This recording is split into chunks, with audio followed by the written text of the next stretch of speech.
It's now time to talk about Little Audrey.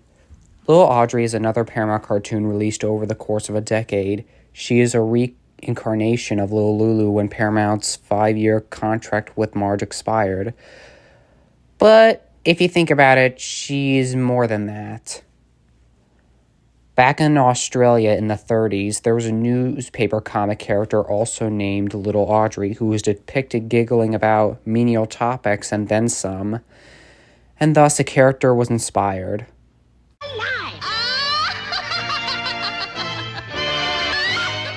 Okay, why did that laugh have to inspire so many other uncanny ones?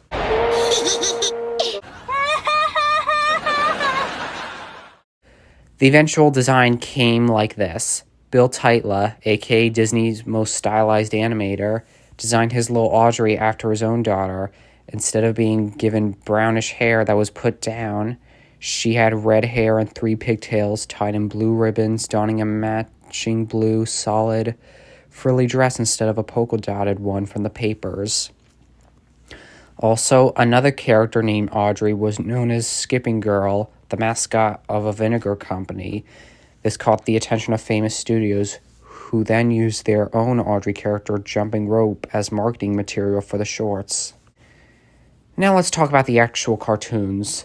17 cartoons featuring Little Audrey were made starting from 1947 to 1958, including the pilot, Santa's Surprise, but not her cameo in Olive Oil for President. Fortunately, or unfortunately, it is another formulaic cartoon series.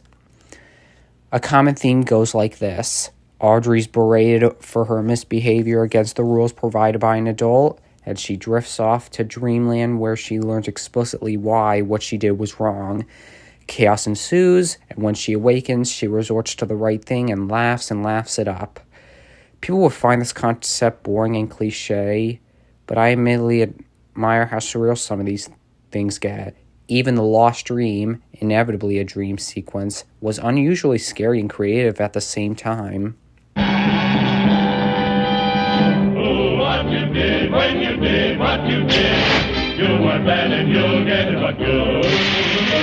You're gonna be the most sorriest kid. After this you'll do the things that you should.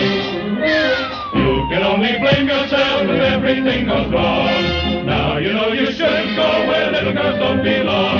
You shouldn't have opened the door although temptation was so strong. Oh, what you did when you did what you did.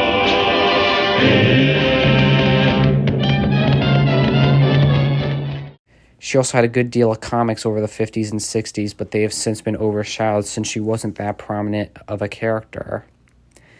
I can only imagine this is because she was still connected to the novel Toons all the time instead of being an official distinct series by Famous. Interestingly, after like half a century of dormancy, Audrey was changed into a less frumpy-looking character for Netflix's Harvey Street Kids.